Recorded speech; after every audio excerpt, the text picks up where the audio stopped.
Struggling with our weakness is always one of the most difficult things in our life. We like to be strong. We like to be strong and we like to be able to do things. We like to think about our strong years, our years when we could do things and give life to others and help and work and achieve. We like to be strong. But sometimes we have to struggle with weakness. And what do we do with weakness? What do we do when all of a sudden we're not the strong ones, but rather life, sickness, age, circumstances, all of a sudden make us feel weak? What do we do when we're weak?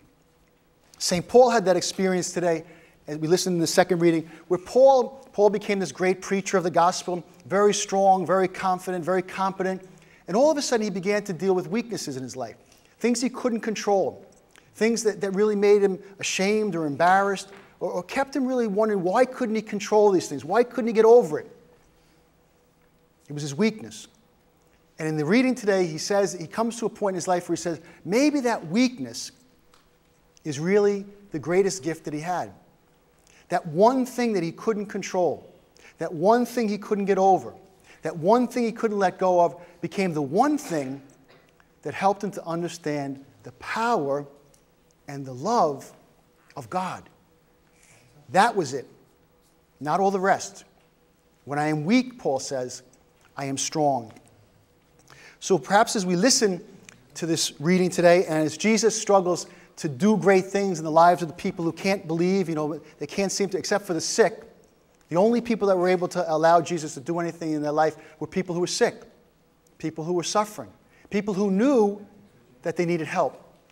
And so often was the case in the ministry of Jesus.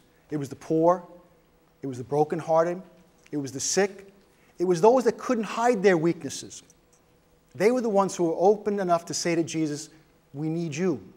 We need your life. We need your love. We need your power. We need your healing. And because of that, they received new life.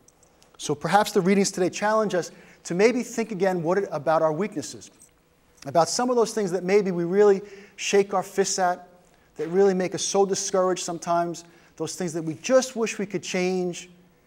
Maybe it's those very things that are the greatest ways that God can be present to us.